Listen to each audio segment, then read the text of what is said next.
Muito boa tarde a todos. Eu queria saudar o Dr. Odenir, o Dr. Rui e o nosso secretário-geral da mesa, cumprimentar os presentes, agradecer a oportunidade. Eu acho que a ANEEL tem mostrado ao longo dos últimos anos uma postura muito proativa em relação à discussão dos temas importantes, e essa audiência pública é mais uma manifestação disso. Obviamente, esse tema é um tema extremamente preocupante para o nosso setor, e, como alguns já comentaram, o próprio Dr. Aimoré, no início da sua apresentação, também se falou de uma contextualização.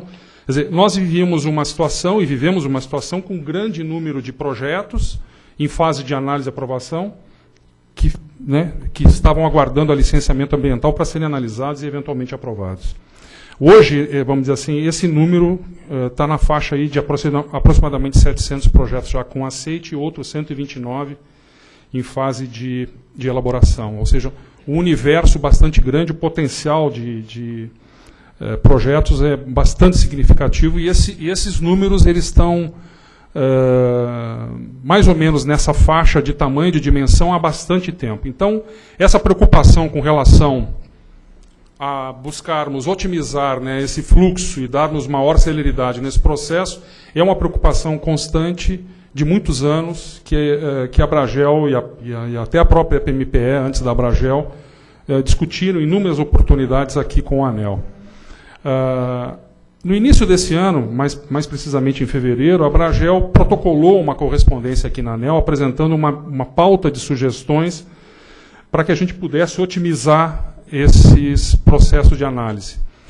Nós tivemos uma preocupação muito grande na época em não incluir em nenhum momento dentro desse pedido a palavra simplificação. Por que nós fizemos isso? Porque nós tínhamos o receio de que o termo simplificação poderia dar conotação de perda de qualidade. E não era isso que a gente buscava. Logo na sequência, a ANEEL teve uma iniciativa extraordinária, acho que foi um dos eventos mais significativos que eu considero para as PCHs, que foi o fórum, que foi realizado em abril de 2014, onde nós tivemos a oportunidade de debater com vários agentes aqui, com os órgãos de licenciamento ambiental, inclusive dos estados, essa questão de como nós poderíamos dar uma melhor celeridade nesse processo. E agora a gente se confronta com o resultado, vamos dizer assim, dessa discussão, que é a nota técnica 516 e a audiência pública 057, que, vamos dizer assim, nós dividimos ela em duas partes, aproximadamente, vamos pensar assim. A primeira delas, muito bem-vinda, ela que contempla uma boa parcela das sugestões que foram discutidas aqui durante o seminário. Mas cria uma contrapartida, que é a inserção de uma penalização que, no nosso entendimento, pode criar um problema muito sério a ponto de chegar a inviabilizar o nosso segmento. A criação desse... E eu vou me ater mais nessa segunda parte da questão, porque acredito que essa é vamos dizer assim, uma parte fundamental dessa discussão e que tem impacto direto no nosso negócio. Essa simplificação, ela, vamos dizer assim, pode levar a um comportamento inadequado dos agentes. Esse é o mote por trás da ideia de se dar uma sinalização regulatória que penaliza o empreendedor por conta da sua geração não atingir o nível de geração da garantia física.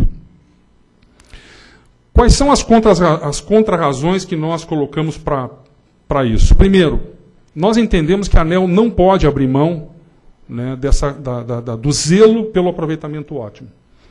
Ou seja, todas as disciplinas fundamentais que definem os aspectos de garantia física e todos os critérios básicos de hidrologia, topografia e os estudos energéticos, eles são profundamente analisados e avaliados dentro do estudo de inventário.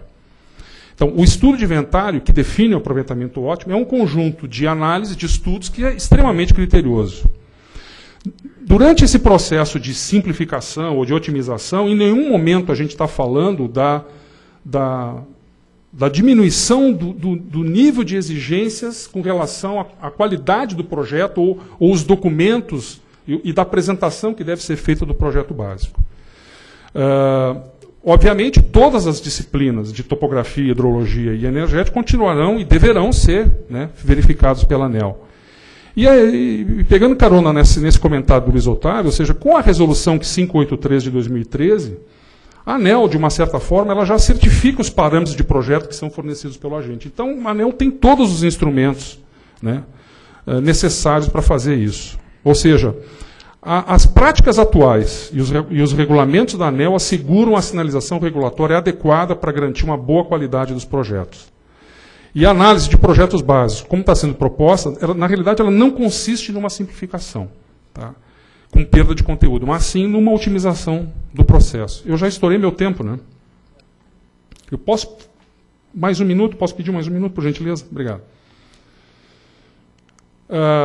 Nós vemos que existe nesse mecanismo, né, uma certa incoerência regulatória, na medida em que a aplicação dessa metodologia proposta, os empreendedores, né, que têm as centrais não despachadas centralizadamente passam a assumir o risco né, individualmente do risco hidrológico dos projetos, e a aplicação dessa metodologia ela acaba gerando uma penalidade múltipla.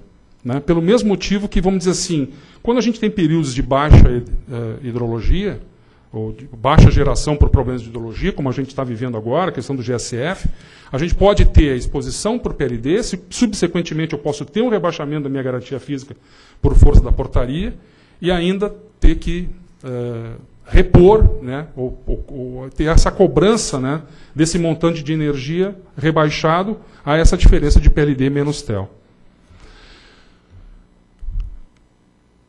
Para finalizar, eu queria comentar dessa questão da falta de isonomia entre os agentes do MRE, ou seja, o MRE é um submercado, é um conjunto onde se compartilha, né, os ônus e os bônus. Quando a gente olha, por exemplo, a comparação, né, com outras usinas, com as grandes usinas, e aí a gente traz uma comparação, né, nos últimos 10 anos, né, de 51 usinas que não atingiram a sua garantia física. Na linha de baixo, a gente tem, nos últimos 10 anos também, usinas sem regularização. E depois pegamos um horizonte mais curto, e a gente olha a coluna do lado direito, a gente percebe o nível de frustração dessas grandes usinas com relação à sua geração e às suas garantias físicas. No parágrafo 29 da nota técnica, tá, é colocado que, desde o começo da utilização do MRE pelas PCHs, houve uma frustração de 266 megawatts médios. Se a gente comparar esse valor com aqueles valores ali, a gente vê que a diferença é bastante grande. Ou seja, a gente está olhando a ponta do iceberg. Né, e estamos olhando simplesmente só as PCHs e não estamos levando em consideração todo o resto. Concluindo, senhores, e peço perdão por me estender um pouquinho. A Abragel, em nenhum momento, entende que o agente não deve entregar a sua garantia física durante o período de autorização, pelo contrário, né, ele tem que entregar, ele tem um compromisso de entregar a sua garantia física durante o período de 30 anos, e ele também não pode assumir, né, de forma isolada, né, o risco hidrológico. Essa proposta, no nosso entendimento, ela afronta o parágrafo 2º do artigo 26 da Lei 9.427, ela cria um aumento na percepção do risco do agente financiador, com implicação direta num maior custo de financiamento, chegando ao ponto de, né, eventualmente inviabilizar.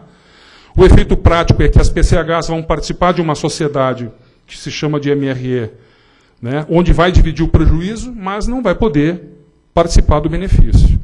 O custo dessa simplificação, tendo como contrapartida a transferência do risco hidrológico para o empreendedor, pode inviabilizar financeiramente todo o segmento de PCHs.